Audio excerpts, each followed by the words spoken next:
Ici, c'est le Pod d'achat par Muriel Guillemot, un podcast pour vulgariser le monde des achats.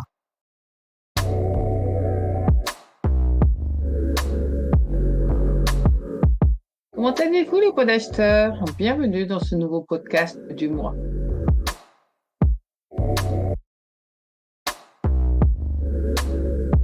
Notre thème, révolutionner la supply chain, les secrets de l'IA pour une gestion optimale. Je suis ravie d'explorer avec vous ce sujet. Comment l'IA peut transformer la gestion de la chaîne d'approvisionnement pour rendre le processus plus efficace, précis et réactif. Allez, restez avec nous pour découvrir les méthodes de l'IA dans ce domaine. Donc, vous voyez bien qu'on comprend que nous avons toujours un questionnement, nous acheteurs, pour faciliter le raisonnement. Donc, vous voyez, on nous parle d'intelligence artificielle dans la supply chain. Donc, la question, c'est comment l'introduire, quels sont les avantages, et on a besoin de comprendre les cas d'utilisation. On a bien compris qu'il va falloir améliorer la prévision de la demande. On revient toujours à nos bases, réduction des stocks et par voie de compétence, on veut améliorer la satisfaction client. On a bien pris conscience que le questionnement est sur l'automatisation des processus d'achat. Donc, on veut éliminer les tâches répétitives, ce qui, par voie de compétence, va réduire les coûts d'efficacité opérationnelle. Vous voyez, ça a un impact sur notre TC au Total Cost Ownership. Le questionnement, c'est aussi, en fin de compte, le data management, la gestion des données, car on veut cette supply chain agile, on veut du réactif, du proactif, de la résilience. Vous voyez, il va falloir se poser des questions sur les techniques de collecte, d'analyse pour une prise de décision éclairée. Sachant qu'on fait du PPS, Purchase, Procure, Supply, donc c'est forcément aussi une optimisation de transport, de logistique, gestion d'entrepôt, donc réduction des coûts et rapidité de livraison. Vous voyez bien que là, le questionnement est sur notre formation, la formation continue, les ressources éducatives. Ce thème nous permet de montrer comment nos compétences en achat, en supply chain, intelligence artificielle, data management peuvent être combinées, vous voyez, pour offrir des solutions innovantes, efficaces, efficientes. Et donc, tout ça, c'est bon pour nous, les podacheteurs. Allez, on y va. Bon, on va peut-être commencer par les avantages de l'IA. De quoi on parle? Généralement, ça va nous aider à la prévision de la demande améliorée. Donc, c'est bien une histoire de précision accrue. On va travailler les modèles prédictifs avancés et ça va nous donner des prévisions de demande plus précises. Alors, vous allez me dire, on avait l'habitude d'avoir des ERP, oui, bien sûr, ou des logiciels, évidemment, mais c'était toujours basé sur des historiques et la mise à jour n'était pas forcément là et c'était peut-être pas assez précis, d'accord? Donc c'est pour ça que cette IA va certainement être beaucoup plus avancée sur notre prise de décision, nous aider à une aide de décision. Donc forcément, prévision de la demande améliorée, on va réduire les stocks, ça va nous donner une meilleure gestion des stocks et puis des prévisions plus fiables. L'avantage encore de l'IA, ça va être l'automatisation des process. La plupart du temps, c'est ça qu'on nous parle au départ, réduire les tâches répétitives. Et ça nous permet de libérer du temps pour nos activités à plus forte valeur ajoutée. Comme vous savez, on a 3 missions, les garants des risques. On est là pour optimiser QCD, SESD, donc qualité, coût, délai, mais surtout satisfaction, client, environnement, écologie, éthique, sécurité, risque et diplomatie. Sachant que nous devons toujours créer de la valeur. Vous voyez ça, si j'intègre l'IA, ça va m'apporter une plus forte valeur ajoutée. Il va falloir aussi prendre en considération qu'on emmène de ce fait l'efficacité opérationnelle. On va améliorer cette efficacité opérationnelle grâce à des processus automatisés. Donc forcément, l'IA est un avantage pour nous. Si maintenant on regarde les risques et les perturbations, on voit que grâce à l'IA, on va pouvoir les détecter de façon plus précoce. On va voir de façon plus précoce les risques, les perturbations potentielles dans notre chaîne d'approvisionnement. Et de ce fait-là, on va peut-être avoir une réponse rapide. On va certainement réagir rapidement à ces perturbations parce que nous serons en temps réel. Et à partir de là, on voit bien que sur l'AQP, l'assurance qualité des produits, ce contrôle qualité, en utilisant une IA, ça va nous permettre de contrôler ces qualités de produits à chaque étape de la chaîne d'approvisionnement, l'histoire des caméras. Et forcément, une réduction des défauts, puisque ces réductions des défauts et des retours de produits, ça nous donnera une meilleure qualité. Bon, qu'est-ce qu'on pourrait dire? Quels sont les autres avantages? Bon, forcément, l'optimisation des inventaires, hein, faut pas oublier PPS, Purchase, Focus, Supply. Donc, c'est la gestion des stocks et l'inventaire. Vous voyez là, plus je vais optimiser ce niveau de stock avec l'IA, plus ça me permettra peut-être d'éviter les ruptures de stock et les surstocks. Néanmoins, moi qui suis dans les écoles de commerce, il va falloir quand même que je continue à passer les formules, à faire comprendre aux étudiants les formules, car moi je dois comprendre qu'est-ce que je fais et comment je vais acheter et implémenter l'IA par exemple. Une autre chose qui va être intéressante avec l'IA, c'est la personnalisation de l'offre. De l'autre côté, commerce, ça veut dire que nos fournisseurs vont être en mesure d'avoir connaissance de nos préférences et d'analyser les préférences clients et donc personnaliser leur offre et non pas venir avec un catalogue. Vous voyez, ça va forcément améliorer la satisfaction client du produit, du service personnalisé. Bon, ce qui veut dire de ce fait-là, j'en découle quoi? De la transparence et de la traçabilité, parce que ça sera suivi en temps réel, des produits tout au long de la chaîne d'appro, et vous voyez que j'aurai une transparence accrue, donc pour les clients et les partenaires commerciaux. Donc ça sera intéressant pour tester nos indicateurs de performance. L'IA, c'est aussi une question de ressources humaines. Vous voyez bien que nous pouvons planifier nos manœuvres comme toujours, mais ça certainement pourra travailler l'optimisation, la planification de la main-d'œuvre, avec en plus de la formation, du développement, parce que vous voyez bien qu'il faut monter en compétence nos salariés dans ce type de nouvelles techniques. Et à partir de là, c'est la réduction des coûts opérationnels. Donc, l'efficacité des processus. On va chercher l'efficacité, la productivité des processus pour réduire les coûts opérationnels. Et forcément, ça optimise toutes nos ressources. Et la meilleure utilisation de ces ressources vont permettre des analyses et des prévisions beaucoup plus précises. Donc, voilà un petit peu l'avantage.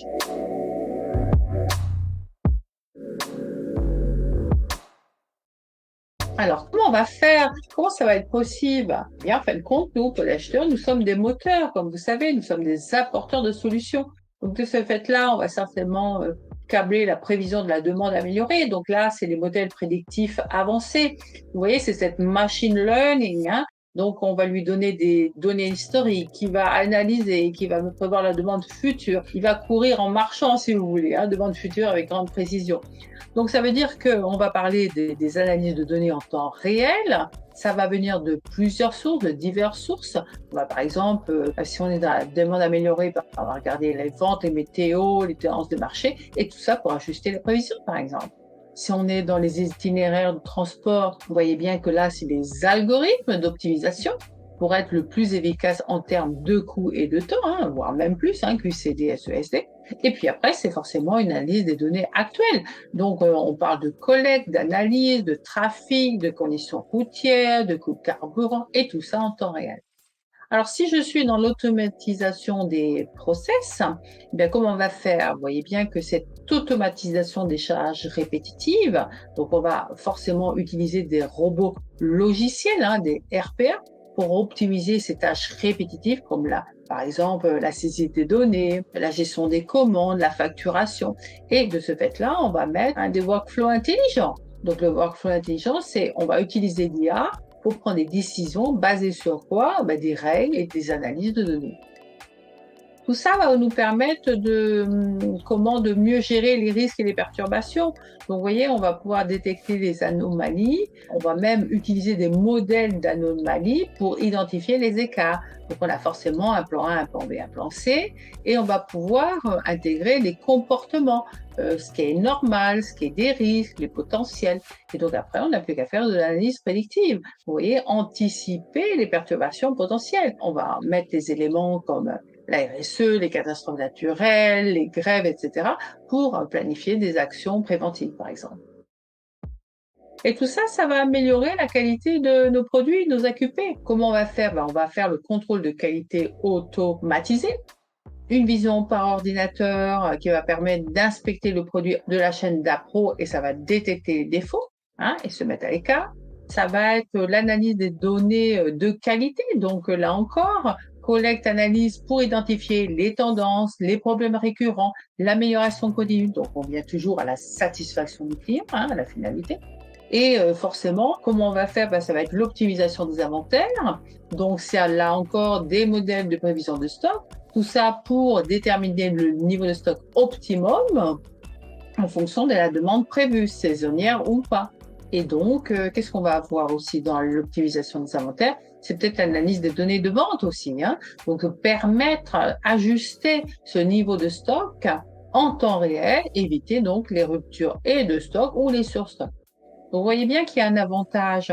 Sur le comment, en termes de personnalisation de l'offre, on voit que, comme je vous disais, les préférences clients, les historiques d'achat, les comportements en ligne vont permettre de personnaliser les offres. Et ça, on le voit obligatoirement, même aujourd'hui en 2024.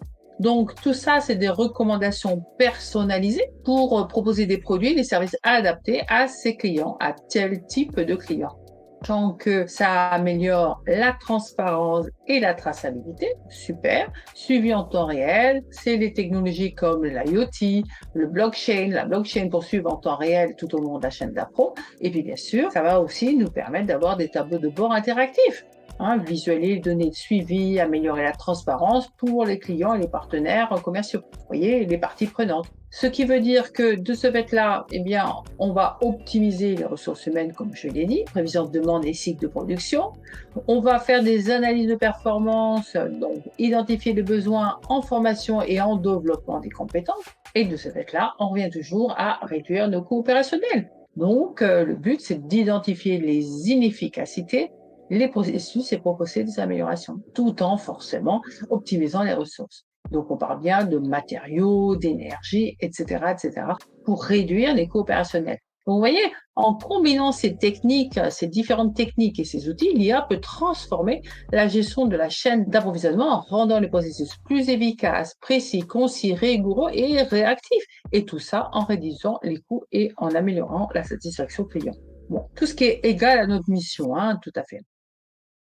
Donc, qu'est-ce que ça implique? Ça implique que nous devons comprendre le data management. Ça implique pour moi que nous ayons proche de nous un data analyst. Donc, le data management, ou alors on parle de gestion de données, vous voyez bien que c'est crucial pour nous acheteurs, acheteurs approvisionneurs. Parce que si je veux optimiser mon process, de prendre des décisions, et là on la veut éclairer, on veut améliorer l'efficacité opérationnelle, la productivité, vous voyez bien qu'on a intérêt de comprendre les avantages de ce data management pour nous acheteurs. Si on fait ça, c'est simplement parce que on veut avant tout comprendre les décisions et on veut avoir des décisions éclairées. Donc, on commence par le départ. L'analyse des données, c'est création, modification, suppression, édition. Et vous voyez bien que généralement, on parle d'historique et on veut du temps réel et on veut que ça soit basé sur des faits. Pourquoi? Pour avoir des prévisions précises, donc des modèles prédictifs qui vont nous permettre d'anticiper les besoins futurs et ajuster les commandes en conséquence. Donc déjà, vous voyez, c'est très important, l'avantage de ce data management pour nous. Si on fait ça, vous voyez bien qu'en conclusion, en conséquence, on va avoir une optimisation des coûts. De ce fait-là, on sera certainement encore plus performant dans une négociation efficace parce qu'on aura un suivi de données sur les prix, les tendances de marché, les revirements de marché. On va de ce fait mieux négocier les meilleurs contrats avec les fournisseurs. Et donc, là encore, réduction des coûts puisqu'on va pouvoir identifier rapidement l'opportunité de la réduction du coût grâce à quoi? L'analyse des dépenses et on va suivre la performance des fournisseurs. Vous voyez bien que ça va nous donner toujours un plan A, un plan B, un plan C. On sera pour cela très réactif. Sur la gestion de stock, il est évident que ça va nous permettre de réduire le niveau de stock optimal. Et donc, on veut déterminer le niveau de stock optimal pour éviter toujours, on l'a dit, rupture de stock ou surstock. Et de fait, là encore, si je le fais en temps réel de ces niveaux de stock, ça me permet donc d'ajuster mes commandes, mes livraisons et mes plans d'approvisionnement. Donc, c'est tout ce que j'ai besoin. Donc, imaginez, le marché est tendu ou pas. Bon, tout de suite, on peut ajuster. Donc, là encore, d'autant plus sur l'AQF et l'AQP, donc l'assurance qualité produit, vous voyez, là encore, l'utilisation des données me met en train de surveiller la qualité de ces produits fournis par le fournisseur et d'identifier les problèmes récurrents dès qu'ils rentrent. Donc, vous voyez bien que le data management, c'est de pouvoir peser une palette sur un quai. Ça va être de pouvoir, grâce à la traçabilité, scanner ce QR code pour savoir exactement quel est le produit, la quantité, où est-ce que va être son emplacement. Vous voyez l'amélioration de cette qualité et du stockage. Donc, ça veut dire que grâce à ça, on sera peut-être encore plus efficace sur la sélection des fournisseurs, car on va utiliser ces données pour évaluer, sélectionner les fournisseurs en fonction de la qualité des produits et des services. Donc, on a intérêt de poser la question Request for Information ou Know Your Supplier. Et donc, à partir de là, plus je connais la gestion de données, mieux je serai en mesure de gérer ces risques. Et à partir de là, détection des anomalies, pour identifier les écarts, toujours pareil, comportement, est-ce qu'il est normal ou est-ce que c'est un risque potentiel? Et on n'a plus qu'à planifier les perturbations. Donc, suivre les perturbations. Donc, là encore, gestion de données, analyse prédictive, perturbation potentielle et on n'a plus qu'à mettre des actions préventives. Donc, ça veut dire que, vous voyez, là encore, c'est de l'efficacité opérationnelle de comprendre la data analyse, de comprendre le data management, parce qu'il va automatiser les process, toujours tâches répétitives et efficacité du process, mais surtout, on va optimiser les workflows, donc les workflows entre nous et améliorer donc cette coordination avec les différentes parties prenantes. On revient à la transparence et la traçabilité. Vous voyez bien que là, ça va vers, pour notre ISO 20400, l'achat responsable, puisqu'on va avoir une loyauté des pratiques. Donc, on a intérêt de comprendre le rapport, les tableaux de bord, interactifs, où sont les données, comment on améliore la transparence pour les clients et les partenaires commerciaux. Là encore, de le point de vue du commerce, là aussi, analyse de préférence client, recommandations personnalisées. Donc, tout ce qu'ils ont besoin, c'est data analyse de nous mettre et en amont et en aval. Sachant qu'il ne faut pas qu'on oublie, nous avons une histoire de conformité de réglementation. On a cette fameuse RGPD. Donc, on doit suivre les réglementations suivant les normes de l'industrie. Il va falloir faire des audits, des contrôles. Donc, vous voyez, utiliser des données pour faciliter encore audit et contrôle interne et externe. Donc, vous voyez, en résumé, ce data management permet aux podacheteurs de prendre des décisions plus éclairées, d'optimiser les coûts, gérer le stock de manière plus efficace, d'améliorer la qualité de produit, gérer les risques, augmenter l'efficacité opérationnelle, tout en assurant la transparence et la traçabilité, personnaliser les hommes, gérer les relations avec les fournisseurs et garantir la conformité aux réglementations. Donc voilà pourquoi je pense que le data management est vraiment un avantage, car on sait que on revient en prise de décision éclairée. Eh bien, ça sera en temps réel. Sur quoi? Les ventes, les stocks, les prix. Ça va être forcément de donner des outils d'analyse, de donner des algorithmes qui nous vont nous expliquer les tendances, les modèles, les anomalies, donc prédictifs. Et à partir de là, ça va vraiment dans l'optimisation de coûts, puisqu'on va pouvoir connaître l'analyse des prix. Rappelez-vous, décomposition de prix, décomposition de coûts. Et ça va me permettre de travailler les données sur les prix, les tendances de marché pour négocier des meilleurs contrats avec les fournisseurs. On va bien sûr suivre les dépenses comme nous avions l'habitude, mais on va surtout identifier les opportunités de réduction de coûts. Et on n'aura plus qu'à évaluer les performances des fournisseurs pour identifier ceux qui sont les plus rentables et les plus fiables. Et donc, bien sûr, l'avantage du data management, c'est bien la prévision de la demande, le suivi en temps réel, l'analyse des ventes. Et à partir de là, vous voyez bien que je vais en déduire de l'AQP, de l'AQF, et on aura le feedback des clients. Par exemple, on aura la collecte, l'analyse des feedbacks clients pour identifier les problèmes de qualité et d'apporter des améliorations. Vous voyez, par exemple, ce que j'ai vu, une entreprise de fabrication de composants électroniques utilise des caméras, des algorithmes de vision par ordinateur pour inspecter les produits sur la ligne d'approd. Donc, en collectant et en analysant les données de qualité, toute une entreprise peut identifier les problèmes récurrents et apporter des améliorations continues. Et tout ça, ça réduit ainsi les défauts et le retour des produits.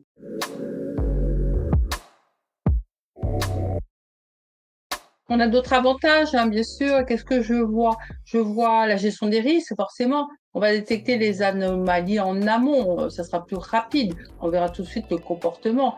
Pour le e-commerce, ça va être très intéressant. L'analyse prédictive permet de voir, d'anticiper les perturbations potentielles, ce qui veut dire que, vous voyez, d'autant plus le suivi de nos indicateurs vont nous donner des clés de performance pour détecter les signes avant-coureurs des risques.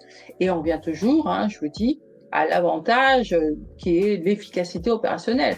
workflow, automatisation de process et analyse du process qui identifie les inefficacités et qui propose des améliorations.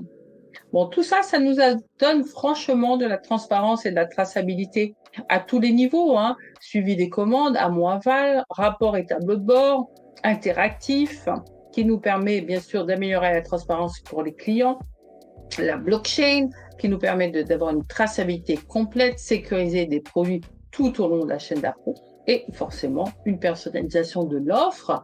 De l'autre côté, les commerces, ils vont segmenter leur clientèle, ce qu'ils faisaient. Donc, vous voyez, en fonction de nos données démographiques, comportementales, transactionnelles, ils vont offrir de mieux en mieux des produits, des services personnalisés. Donc, vous voyez, le commerce électronique, le e-commerce, utilise des données pour analyser les préférences des clients et personnaliser des offres, comme vous le voyez. En utilisant ces systèmes de recommandation, l'entreprise peut proposer des produits et services adaptés aux préférences individuelles des clients, et donc sa segmentation permet également d'offrir ces produits, ces services personnalisés en fonction des données démographiques, comportementales et transactionnelles. Donc, vous voyez, vraiment, il y a beaucoup d'avantages du data management. Sans oublier, nous, de notre côté, SRM, par exemple, Supplier Relation Management, vous voyez, l'évaluation des performances sera là plus vite pour identifier des opportunités d'amélioration. On pourra mettre de la collaboration efficace et ça va renforcer les relations commerciales. Et par exemple, une autre chose, regardez le suivi des contrats. J'adore moi ça, puisque maintenant, aujourd'hui, il suffit que je scanne mon contrat, automatiquement ma plateforme identifie toutes les clauses et il ne me reste que les clauses qui ne conviennent pas. Donc, que ce soit un vieux contrat ou un contrat d'aujourd'hui, je suis en mesure vous voyez, moi qui suis fan du contract management, je suis de ce fait-là beaucoup plus efficace et efficient parce qu'il me reste que les problématiques, sachant que lui, il est capable de travailler 24 heures sur 24 ou 7 jours sur 7, et moi, il ne me reste que les clauses à identifier et à négocier. Donc, tout ça pour, vous voyez, encore l'avantage du data management, c'est suivi des réglementations, des normes, l'audit, le contrôle et bien sûr, cette gestion de documents qui, pour moi, va assurer la conformité et la traçabilité des documents réglementaires. Donc, vous voyez, pour tout ça, le data management permet aux acheteurs de prendre des décisions plus éclairées. Et on revient bien, optimiser les coûts, gérer le stock de manière plus efficace, la qualité du produit, gérer les risques, et l'efficacité opérationnelle. Vous voyez, c'est bien un lien à notre IA qui permet d'avoir une vision globale. Donc, si vous voulez des résultats, si vous voulez des sources, qu'est-ce que j'ai vu? J'ai vu la réduction des coûts de stockage. On parle de 20% quand même. C'est des chiffres à deux. Donc là, par exemple, j'ai vu l'étude de cas de Zara, donc en 2018, qui a permis d'utiliser des modèles de prévision de demande pour optimiser le stock, niveau de 20%. Vous avez le rapport de Gartner qui parle de l'optimisation des stocks. Là, c'était en 2020. Nous avons eu un rapport de Deloitte sur l'optimisation des itinéraires grâce à l'IA. Qu'est-ce que j'ai vu? J'ai vu aussi la réduction des retours de produits, à peu près 25% quand même. Amazon qui utilise des technologies de vision par ordinateur pour inspecter les produits. Donc, vous voyez, on a quand même un certain nombre de sources qui vont vous donner des éléments concrets. Comment faire, la méthodologie. Qu'est-ce que j'ai vu dans les parfums? Oui, tout ce qui est autour de Sephora, la satisfaction de clients, 20%, il parle d'augmentation de la satisfaction client et ça, vous avez ça, une étude de cas qui a été faite sur les modèles prédictifs pour anticiper les besoins de clients. Nous avons un rapport d'Accenture aussi sur la satisfaction client 2020. Et puis, bien sûr, transparence et traçabilité. Là, j'ai vu qu'il y a du MEX, donc utilisant des systèmes de suivi de commandes et tableaux de bord interactifs. Et on a aussi un rapport d'IBM sur l'utilisation de la blockchain pour assurer la traçabilité des produits. Donc, comme vous voyez, on a un certain nombre de sources réelles qui peuvent nous donner, sur diverses activités, qui peuvent nous donner quand même des petits challenges. J'ai vu aussi une étude de cas de Pfizer sur les systèmes de gestion de documents pour assurer la conformité qui était intéressante. Donc voilà un petit peu. Vous voyez, toutes ces sources réelles montrent comment des entreprises de différents secteurs ont intégré des solutions de data management et d'intelligence artificielle pour améliorer la gestion de la chaîne d'approvisionnement. Donc, il suffit de lire, messieurs les podacheteurs, mesdames les podacheteuses. Et donc, à partir de là, c'est certainement, on vous donnera des étapes, des résultats, des avantages pour intégrer ces technologies.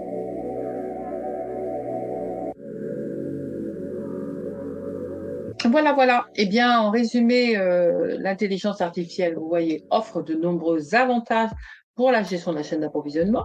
Hein, vous voyez bien que je peux la mettre de la prévision de la demande à l'optimisation des itinéraires de transport, en passant par quoi? L'automatisation des process, la gestion des risques, l'amélioration de qualité des produits. Donc, l'IA peut vraiment transformer les processus pour les rendre plus efficaces, précis, réactifs. Vous voyez, en intégrant l'IA dans votre chaîne d'approvisionnement, on peut réduire les coûts, améliorer la satisfaction client et gagner un avantage concurrentiel.